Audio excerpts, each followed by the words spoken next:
Hash I left without trace, silence my wife could not handle. The neon accents flickered like hesitant fireflies against the rain-slicked window of our corner booth at O'Malley's, that dive bar on the edge of town where the air hung heavy with stale beer and forgotten promises. I nursed a whiskey neat, the burn a familiar anchor as she, my wife of 12 years, Elena, leaned in, her laughter bubbling up too bright, too performative. Subtle fondness lingered then, a weary observation of the woman I'd once chased through summer festivals, her hair wild like wheat in the wind. But tonight, her hyper-focused clarity on the bartender's tattooed arms felt off-key, a discordant note in our symphony long gone flat.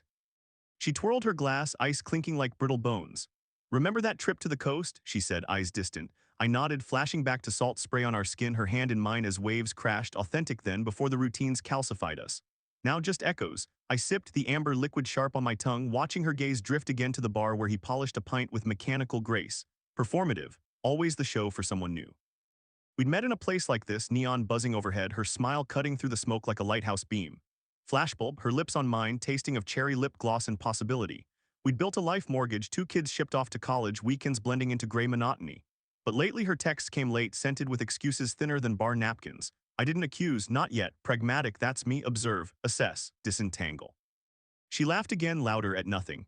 His eyes met hers across the room. Snap. The puzzle clicked, betrayal not thunderous but a quiet unraveling like a seam giving way under invisible strain. I stood up, short, punchy, done observing. "Elena," I said, voice level, "enjoy your night." She blinked, confusion rippling her features like pond water disturbed. "What, honey, sit down." But I was already moving, coat slung over shoulder, the doors chime a final punctuation. Outside, rain-pelted asphalt, cold droplets tracing my collarbone, grounding me in the now. No scene, no yelling, just departure.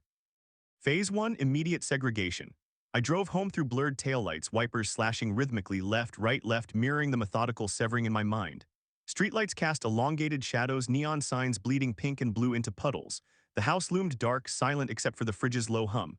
I packed a duffel, socks, shirts, laptop, toothbrush. Essentials only, no photos, no traces. Her perfume lingered in the hallway, floral and cloying, a ghost I vacuumed out with purposeful strides.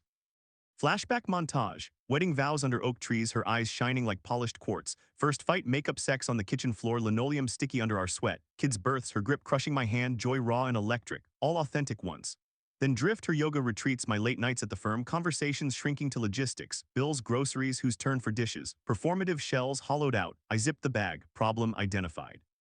Phone buzzed, her text, "Where are you?" I powered it off. Silence bloomed, a vacuum so pure and cold it hummed with possibility. No rage, just cold, analytical clarity. She'd chosen her stage, her audience. I was the understudy scripted to applaud. Phase 2, logistical purge. Motel first, the kind with buzzing vacancy signs and threadbare quilts that smelled of mothballs and regret. I checked in under cash, no ID trail. Clerk's eyes dull, uninterested, perfect anonymity. Lay on the bed, ceiling fan whirring lazy circles, mind dissecting the equation. Marriage, inputs of compromise, outputs of resentment. Variables shifted, solution demanded excision. Dry humor surfaced, who'd have thought O'Malley's would be the fulcrum. Fate worse than death, staying in that scripted farce. Morning brought coffee, black and bitter, steam curling like unanswered questions. I called the lawyer, old college buddy, discreet. "Divorce papers," I said. "No fault, clean split." He chuckled low. "You sound relieved already." Assets, house to her, half the savings, cars divided like cards in an indifferent deal. Kids, they'd understand, texts from them sporadic anyway, lives hyper-focused on their own orbits. I signed digitally, electron trails fading into ether. Her calls piled up, voicemails a crescendo of pleas. "Come home, it was nothing, mistake." Then fury, "How dare you ghost me?" Ghost, apt word. I'd become the specter slipping through cracks. I listened once, her voice cracking like thin ice, sensory hit of vulnerability I'd once cherished. Now clinical, delete, block, echo, silence my wife could not handle. Phase 3, relocation. Sublet apartment downtown, overlooking the river where barges groaned under their loads, steady and uncomplaining. Unfurnished, echoing my state, blank canvas. I bought a futon, microwave, stack of books, quantum physics, stoic philosophy. Evenings, I walked the waterfront, fog rolling in thick as unspoken grief, horns moaning distant laments. Neon accents from casino boats danced on black water, metaphors for fleeting highs. Her world, bright, chaotic, performative. Mine stripped, authentic. Flashback intruded, unbidden. Anniversary dinner, candle wax dripping like slow tears, her foot teasing mine under the table. "Forever," she'd whispered, "lies erode like coastlines against relentless tides." Ironic understatement. Forever lasted until the bartender's smile hooked her deeper than my steady gaze ever could. Weeks blurred, job transfer approved, remote now but new city beckoning, a fresh grid of streets unmarred by memory. I shipped the duffel ahead, minimal trace. One last house visit under cover of night, keys left in mailbox. Note no, words were her currency, mine was absence. Inside her things strewn, silk blouse on couch, wine glass smeared lipstick red. Smell of her, jasmine shampoo mingled with unfamiliar musk. Stomach turned, not jealousy but clarity, solved. She found the keys at dawn, I imagine. Hysteria followed, cops called, no crime. Friends texting me unblocked for logistics only, she's a mess, talk to her. Reply, problem was solved. Block again, fate worse than death, dragging it out, just saving you from a fate worse than death, Elena. The phrase looped, a mantra in the quiet. New City, Portland, rain perpetual, streets alive with purposeful strangers. Apartment with view of evergreens, their needles whispering secrets to the wind. Mornings, coffee brews precise, 2 scoops, 195 degrees, no sugar. Work flows, spreadsheets balanced, deals closed with cold analytical clarity. Evenings, jazz bar, not O'Malley's clone but close. Sax notes curling smoky, low lights pooling like spilled ink, no entanglements. Bartender nods, I nod back. Transactional, authentic. Sensory immersion slows time here. Leather stool cool under palms, Bourbon's oak whisper on exhale, rain pattering roof like impatient fingers. No performative laughs, just presence.